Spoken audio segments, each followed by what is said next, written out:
Stock market today analysis for Aloha Monday, February 27th, 2023. In the description below this video, there is a link to iofsuccess.com. There's free stuff, there's paid stuff. Feel free to browse around at all of it, because in 2023, I believe that if you have an internet connection, a bank account, and you spend money at least once a year, then you really have no legitimate reason not to be selling cash secured put options on stocks you wouldn't mind owning. You can read more about this, free stuff, all types of things at YouTube. At the 1 minute mark, a video is going to pop up with not one, not two, not three, not four, but five reasons why you should be doing this. In 5 seconds, it's going to pop up 1 minute mark. You don't have to watch it right now. Boom! There it is. It's easy to remember. 1 minute. You can watch this video, come back and watch this. The reason why you should watch that is because people that know why have an easier time figuring out the how-to. I'm here, free stuff, paid stuff to help you figure out the how-to. Let's get into this. No major economic news, according to Forex Factory, is major being in red. No major economic news released today. Tomorrow, though, which is Tuesday, the 28th, the last day of February, we've got the Conference Board Consumer Confidence. And according to Forex Factory, why traders care. Financial confidence is a leading indicator of consumer spending, which accounts for the majority of overall economic activity. Now, please keep in mind, with all these numbers being released, there's the numbers, cooked or uncooked, and then there's the market's reaction to the numbers. So you kind of, you got two big things, and one thing is you got two subsectors. Are these Enron numbers, or are these legitimate numbers? And then on Wednesday, we have the Institute for Supply Management Purchasing Managers Index. Why traders should care? It's a leading indicator of economic health. Businesses react quickly to market conditions, and their purchasing managers hold perhaps the most current and relevant insight into the company's view of the economy. Now, me personally, I'm more interested in the market's reaction to these numbers than these numbers myself, because I learned that things like Enron could happen. Over here, we've got the last thing for this week on Friday. ISM Services PMI, Institute for Supply Management Purchasing Managers Index. And boom. It's kind of the same thing, but somehow a little different. So we got some potential market moving news. Speaking of market moving, here's a quick view of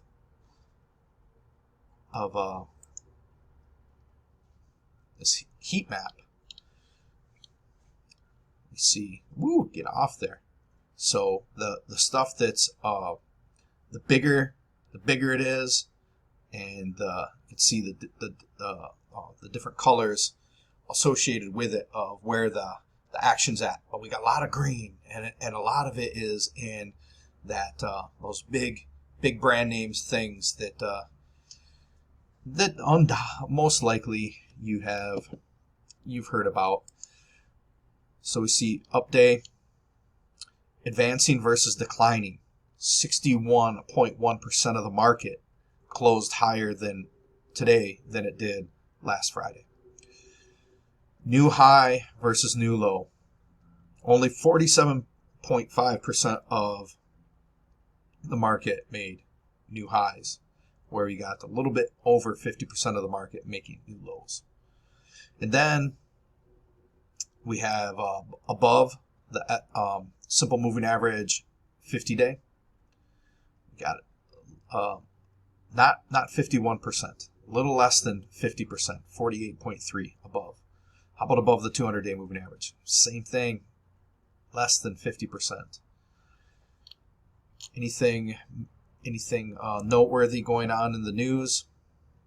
Probably, but I'm not so much of a newsy type of person.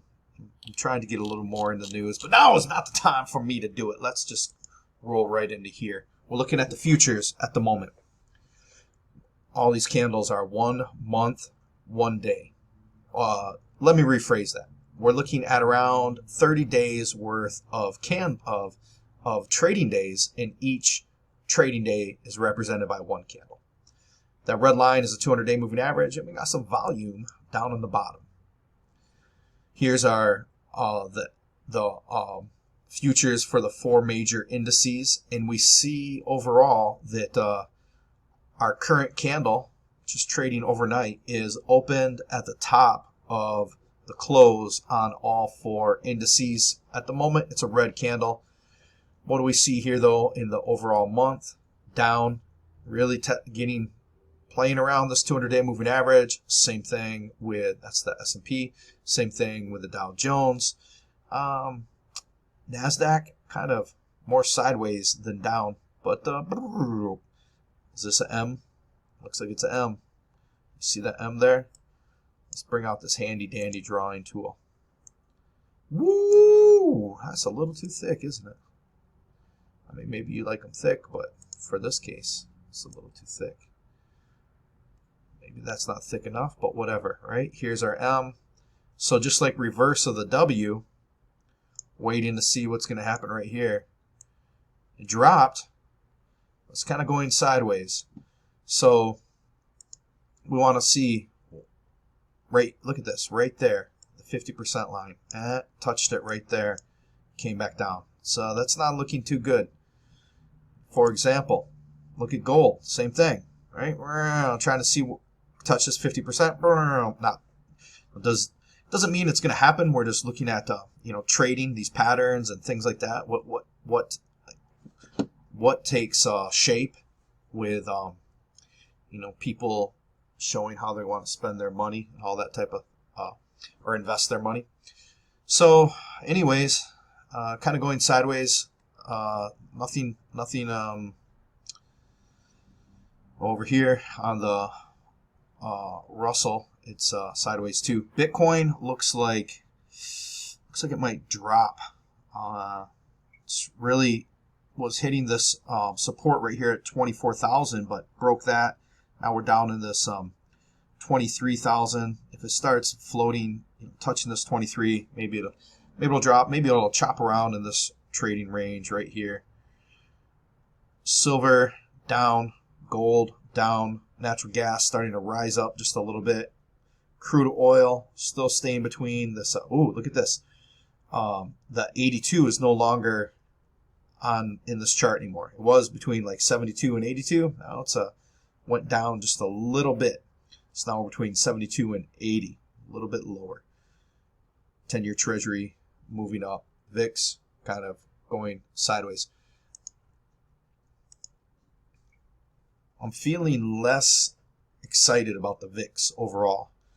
In the past, it was known as the fear meter, but these zero DTE,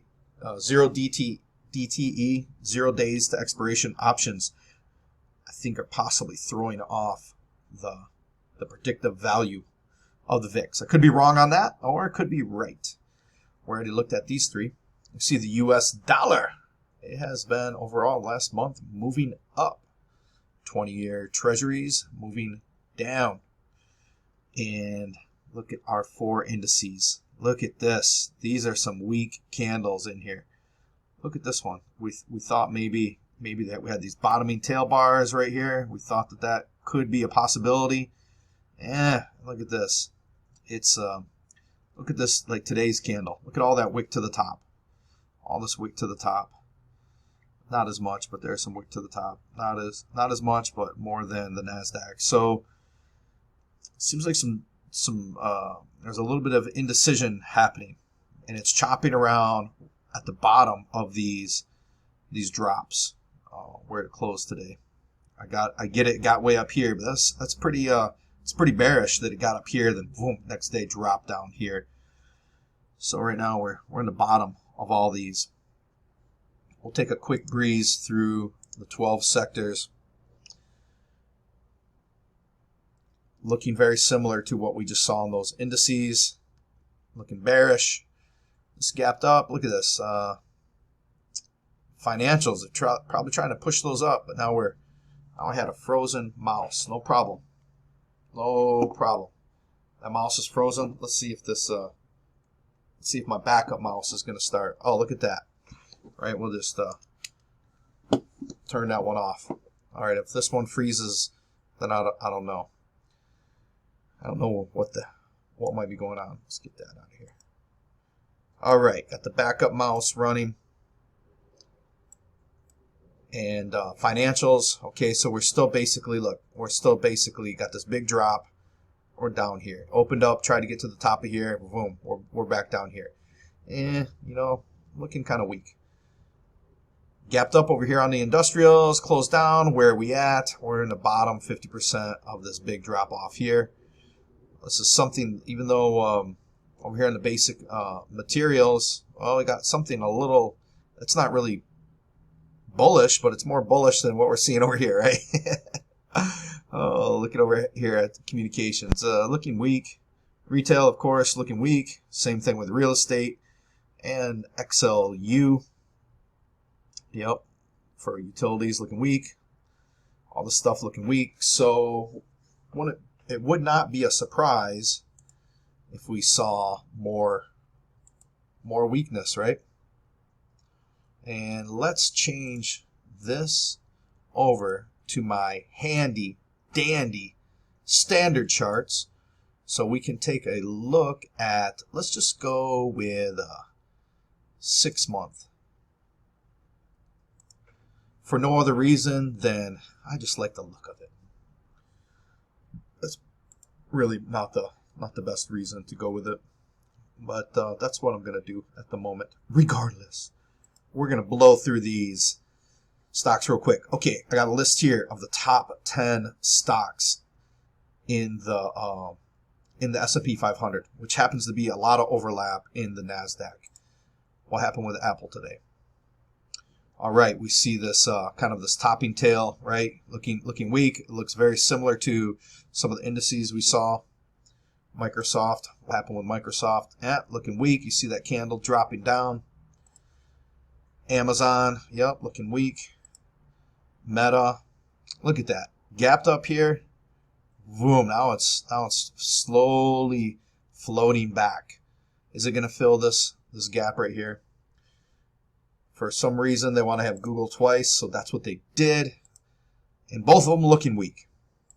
Berkshire Hathaway, you know, there's finally something it's not really looking strong, but it's not so much looking weak. At least we got a little bit of a green candle up above the close of Friday's candle, but we're still below.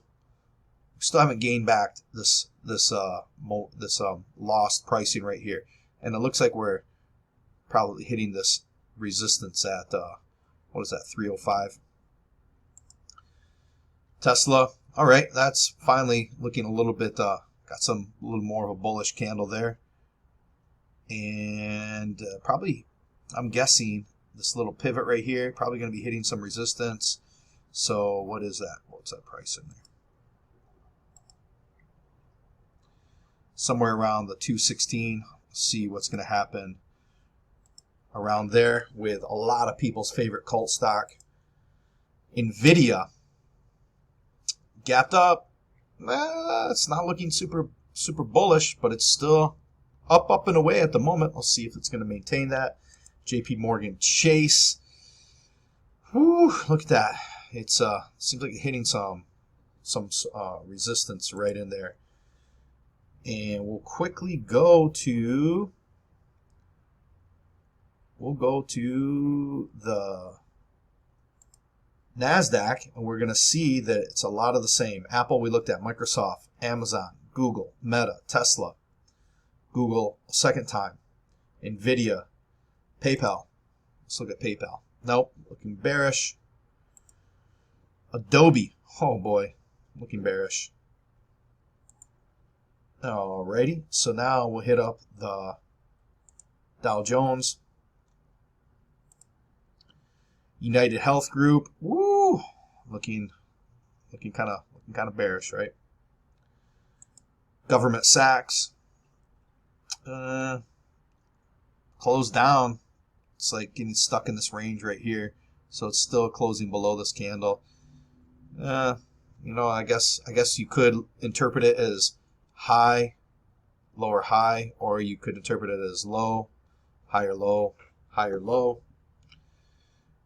A little bit increase on the volume today, the buying volume to get it to look like a candle like that.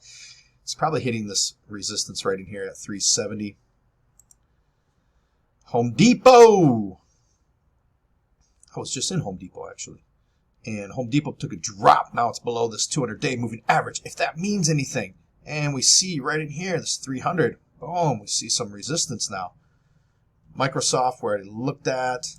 Salesforce.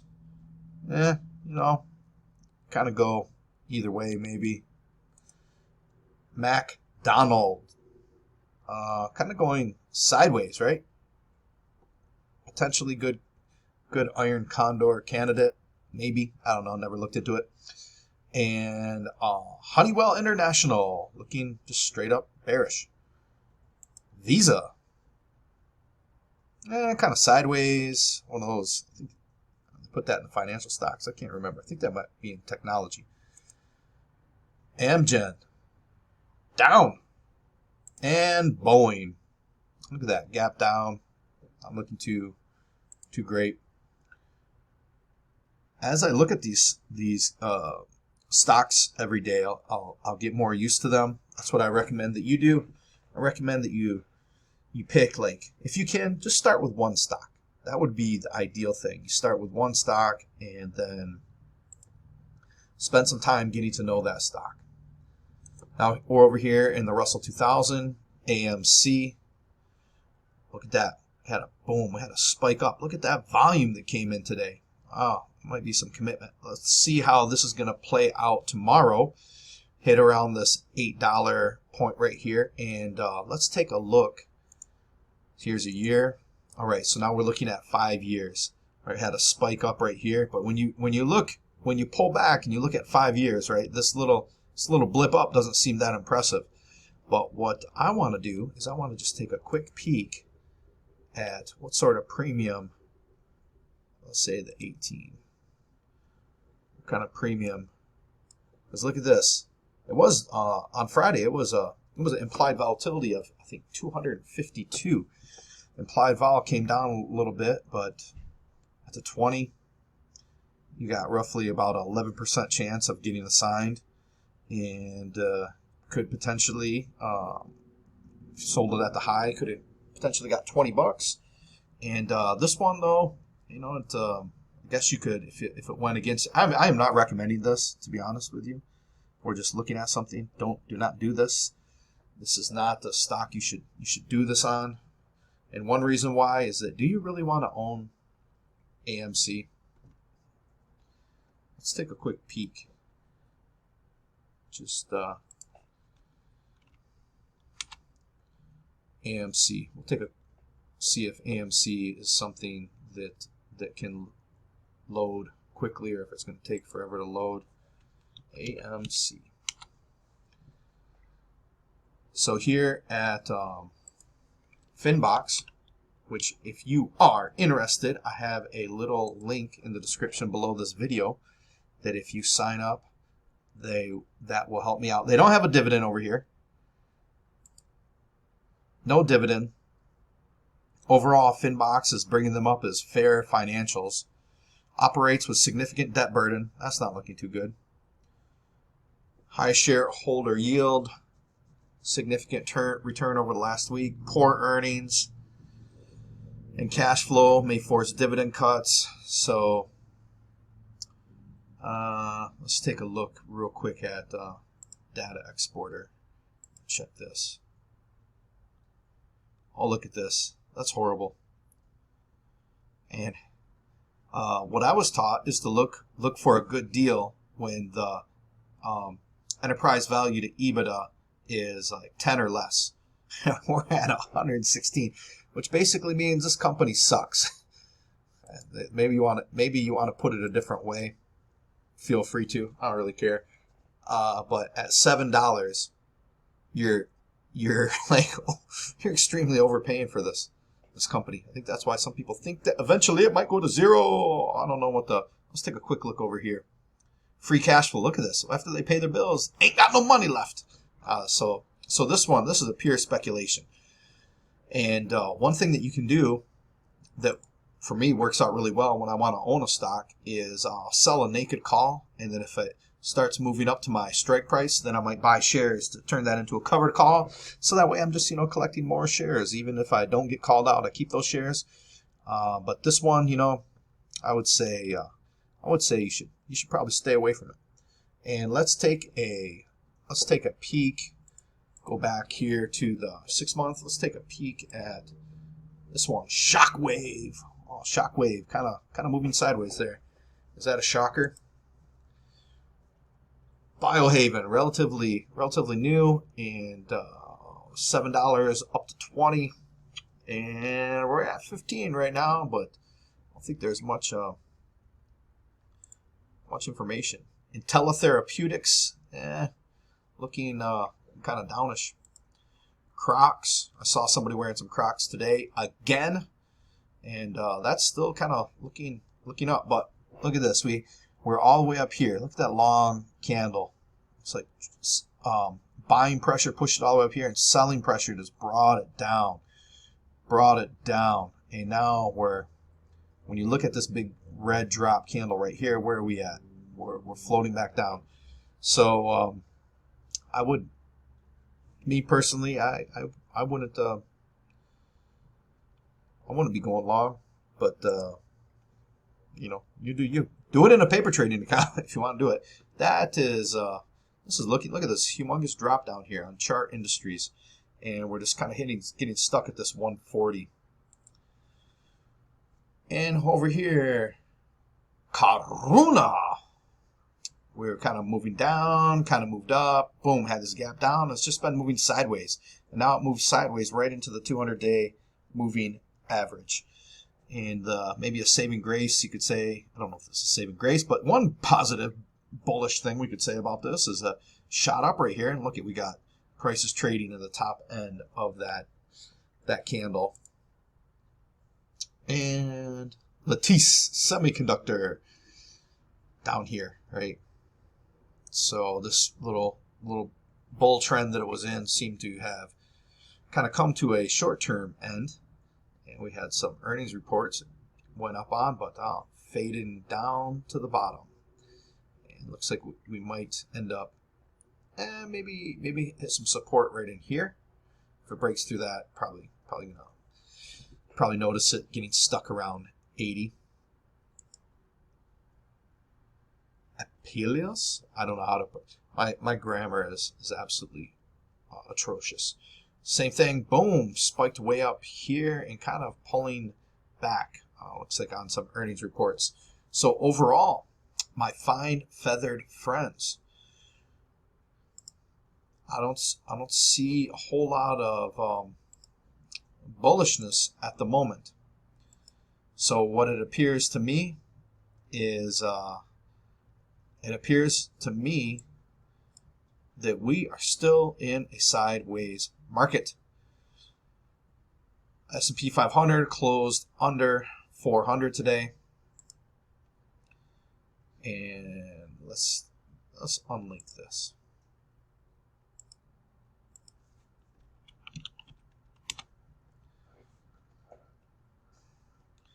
Close under 400. We're really dealing with this 200-day moving average. For what it's worth, we see the stochastic trend, purple line being like a medium term type of trend, and this red line being a shorter term trend. And this red line has crossed below the purple line with a pretty big gap, although see how it's kind of averaging out here, which is probably not really averaging out, but closing up. For example, when you got a really wide gap like this, it's showing you like a trend is stronger in one particular direction. Keep in mind, though, this is not a predictive indicator. This is a lagging indicator. But nonetheless, it's showing us it's in this downward trend. It kind of had been an uptrend for a while. Looks like that purple line might be turning over too. So I think methinks we're just sticking with a sideways market for the moment, right?